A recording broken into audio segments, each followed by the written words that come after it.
Dans cette vidéo, nous allons voir 7 caractéristiques d'un pervers ou d'une perverse narcissique. Bonjour à vous, ici Fabien Arnoux, votre coach pour vous extraire d'une relation toxique afin d'être libre, mais surtout de vivre une véritable renaissance, de retrouver votre joie de vivre, de retrouver votre énergie, votre confiance en vous, bref, de vous retrouver vous. Avant d'aller plus loin, si vous n'êtes toujours pas abonné à cette chaîne YouTube, je vous invite maintenant à cliquer sur s'abonner, sur la petite cloche de notification afin d'être tenu au courant de mes prochaines vidéos pour vous aider et vous accompagner à vous libérer ou vous reconstruire le plus rapidement possible. Sachez que j'ai mis en place un test beaucoup plus complet qui va permettre d'identifier les 30 points nécessaires à identifier pour savoir si aujourd'hui vous êtes véritablement dans une relation avec un pervers ou une perverse narcissique. Je vous mets le lien dans la description juste en dessous ou au-dessus de cette vidéo. Il faut savoir que les pervers narcissiques et perverses narcissiques, ce sont des personnalités qui ont un trouble de la personnalité narcissique et qui sont extrêmement nuisibles pour les autres. Ils ont des comportements destructeurs pour les personnes qui vont chercher à mettre sous emprise parce que le projet de ce type de relation, c'est toujours le contrôle et la domination de l'autre. Et pour les pervers narcissiques et perverses narcissiques, ça va même jusqu'à la destruction de l'autre et ils ne s'arrêtent pas juste au fait de prendre le contrôle sur l'autre et d'utiliser l'autre, mais bien évidemment d'aller chercher à détruire l'autre et ça peut aller très loin jusqu'à pousser sa victime à aller jusqu'au suicide. Dans cette vidéo, nous allons voir vraiment 7 caractéristiques qu'on va retrouver systématiquement, mais pour aller plus loin, je vous inviterai vraiment à aller faire le test. Je rappelle, vous avez le lien dans la description de cette vidéo. Donc la première chose que l'on va voir aujourd'hui, c'est que bien évidemment, ce sont des manipulateurs. Donc le premier point, c'est le levier de la manipulation. C'est une caractéristique qui est tout le temps présente. Ils vont manipuler tout le temps. Ils ne peuvent pas en fait ne pas manipuler. Ce sont des grands manipulateurs, manipulatrices et la manipulation passe par la communication. Ils vont toujours avoir une communication floue. Ils vont toujours se servir des autres pour obtenir des avantages, pour obtenir des gains, des bénéfices des autres personnes. Et donc, ils vont utiliser la manipulation de manière permanente. Ce n'est pas quelque chose qu'ils ne peuvent pas faire. À chaque fois qu'ils communiquent, ils vont manipuler. Donc ça, c'est le premier grand signe, première grande caractéristique que nous retrouvons chez les pervers et perverses narcissiques. La deuxième chose, c'est l'exploitation des autres. Les pervers narcissiques vont exploiter les autres à leur propre bénéfice en utilisant leur charme, leur intelligence, leur statut, tout ce qui est possible pour pouvoir mettre à leur service les autres personnes et faire en sorte d'exploiter les ressources des autres personnes. Vous êtes en fait une sorte de faire-valoir, vous êtes une sorte de batterie, je donne souvent cette image, c'est un petit peu comme s'ils recherchent autour d'eux des personnes ressources qui vont leur apporter quelque chose et comme un téléphone qui a besoin finalement d'être rechargé à une prise secteur pour pouvoir retrouver de l'énergie, ce sont de véritables vampires énergétiques et ils vont exploiter leurs victimes pour leur escroquer tout ce qu'ils ont, autant leur énergie vitale, c'est pour ça qu'on parle de vampire énergétique comme je disais tout à l'heure, la victime va se sentir vidée au fur et à mesure de sa propre substance énergétique, de sa propre énergie vitale et en même temps, ils vont aussi leur escroquer, ça peut être de l'argent, ils vont leur escroquer des compétences, ils vont s'approprier leur vie, ils vont s'approprier leurs amis, bref, ils vont exploiter systématiquement la vie des autres. Si ce sont des choses que vous avez déjà vécues et que ce sont des exemples qui vous parlent, n'hésitez pas aussi à partager dans les commentaires vos exemples parce que vos exemples sont extrêmement importants pour les personnes qui regardent ces vidéos pour comprendre ce qu'elles vivent et ce qu'elles traversent, pour vérifier aussi qu'elles ne sont pas folles et que vous n'êtes pas fous. Vous êtes plein à vivre ce genre de situation, donc c'est important que vous témoignez dans les commentaires juste en dessous de ces vidéos. Le troisième point que l'on va retrouver, la troisième caractéristique, c'est un besoin constant de validation et d'admiration. Ces personnes-là, comme on le voit, ce sont des personnalités narcissiques, ont besoin en permanence d'être admirés, d'être validés. Et pour ça, ils sont prêts à tout. Et c'est pour ça qu'ils vont vous utiliser et ils vont vous manipuler. Ils cherchent souvent à avoir des compliments, des éloges. Ils peuvent se sentir menacés ou en colère si ces louanges ne leur sont pas données. Donc, ils ont besoin d'une victime qui va les mettre en permanence sur un piédestal. Et ça, c'est une condition pour que la relation puisse fonctionner. Dans cette hiérarchie où il y a un bourreau et il y a une victime, la victime aura tendance à aduler son bourreau, en tout cas au début, et de mettre cette personne sur un piédestal. Et ça, ils vont adorer parce qu'ils vont se nourrir. Ils vont se nourrir de cette faille narcissique où ils vont être toujours au-dessus et vous en dessous. Et il y a toujours cette hiérarchie de bourreau, victime, de dominant, dominé.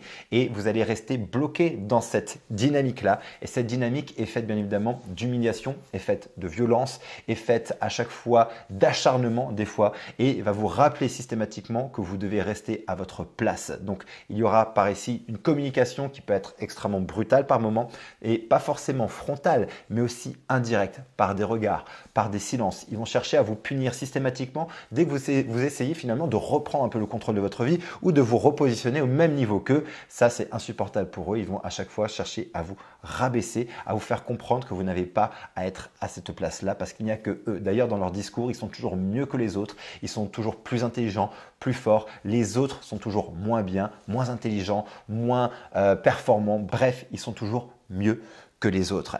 Quatrième caractéristique, c'est une tendance à blâmer les autres. Ces personnes-là sont tout le temps en train de se déresponsabiliser de leurs actes. Ils sont en fait dans leur tête la victime des autres. Donc à chaque fois qu'il y a un conflit, ça va être de votre faute. À chaque fois qu'il y a un problème, ça va être de votre faute.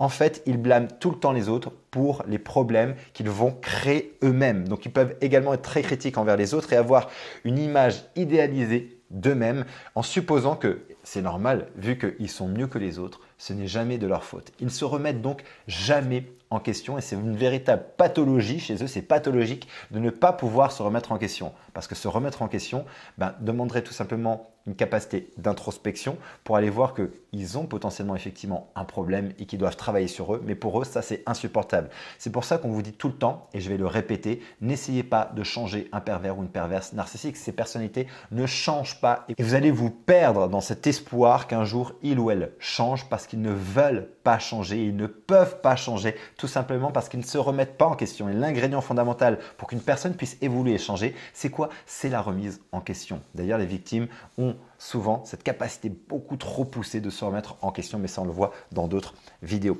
Cinquième caractéristique des pervers et perverses narcissiques, c'est un manque total d'empathie. Ils sont incapables de se mettre à la place de l'autre. Ils sont coupés eux-mêmes de leur propre empathie, de leur propre humanité. C'est ce qui leur permet tout simplement d'être aussi cruels et aussi méchants envers les autres. Parce qu'ils sont complètement déconnectés de cet état émotionnel et ils vont même se nourrir de cette souffrance qu'ils créent.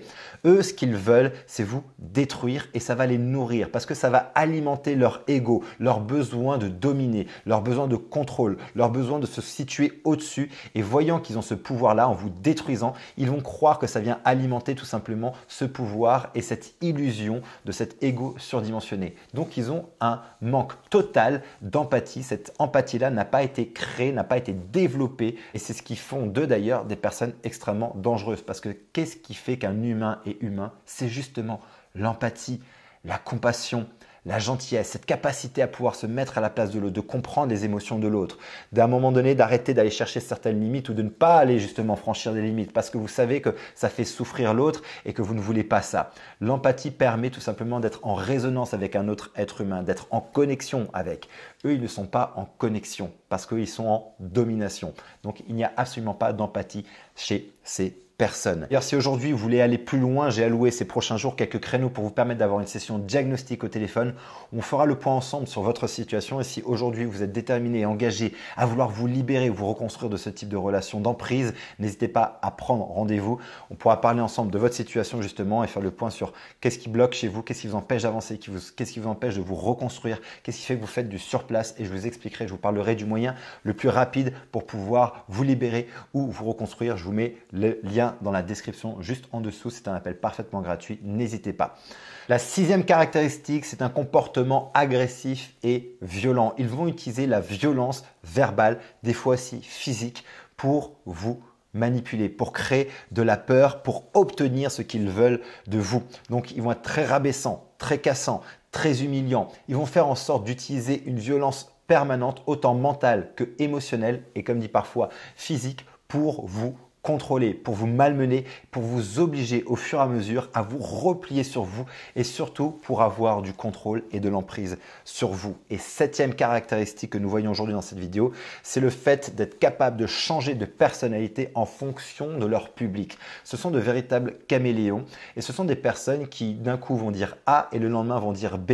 Et en fonction de la personne qu'ils ont en face, ils vont être extrêmement charmants avec certaines personnes et complètement cruels avec d'autres parce qu'en fait, ils vont s'adapter en fonction de la personnalité. Ils vont s'adapter en fonction des besoins et ils vont adapter leur discours, leur style jusqu'à au fur et à mesure obtenir ce qu'ils veulent. Et donc, ce qui est possible d'adorer un jour, ils vont le détester le lendemain parce qu'ils ne parlent plus à la même personne. Ce n'est plus le même interlocuteur ou la même interlocutrice. Et ce qui fait qu'en fait, quand vous observez ça, vous allez vous dire mais c'est complètement fou. La veille, il a dit complètement l'opposé. D'ailleurs, si vous avez toujours des exemples, n'hésitez pas à mettre ça dans les commentaires. Donc aujourd'hui, nous voyons 7 caractéristiques et nous venons de voir cette caractéristique. Mais souvenez-vous que ces 7 caractéristiques ne permettent pas à elles seules de déterminer si la personne en face de vous est un pervers ou une perverse narcissique. Ces 7 caractéristiques font partie systématiquement des comportements et attitudes d'un pervers ou d'une perverse narcissique. Mais vous avez 30 caractéristiques à aller valider et sur les 30, il y en a au moins 20 à aller valider. Ça, vous les avez dans le test. Ce que je vais faire, c'est que je vais faire un récapitulatif rapide des 7 points que nous avons vus dans cette vidéo. Première caractéristique, ce sont des personnes qui manipulent en permanence. Deuxième caractéristique, c'est l'exploitation des autres êtres humains à leurs dépens pour leur propre bénéfice.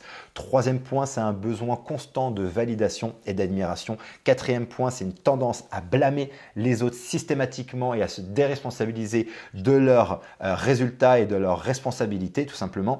Cinquième point, c'est le manque d'empathie totale et de compassion. Sixième point, c'est un comportement agressif et violent. Ils vont utiliser la peur, l'humiliation, le rabaissement pour vous contrôler et vous maîtriser. Et septième point, c'est un changement permanent de leur personnalité en fonction de leurs interlocuteurs. Ce sont de véritables caméléons. J'espère que cette vidéo va vous aider et voir un petit peu plus clair. Je rappelle, n'hésitez pas à faire le test. Mettez-moi un pouce si cette vidéo vous a aidé. N'hésitez pas à la commenter, à la partager à un maximum de personnes qui ont besoin d'entendre cette information. Et si vous voulez aller plus loin, n'hésitez pas aussi à prendre rendez-vous pour la session de diagnostic. Vous avez des liens juste en dessous ou au-dessus dans la description de cette vidéo. D'ici ma prochaine vidéo, mon prochain audio, surtout souvenez-vous et rappelez-vous, quoi qu'il arrive, vous méritez d'être aimé, vous méritez d'être heureuse et d'être heureux. Et je vous dis à très bientôt.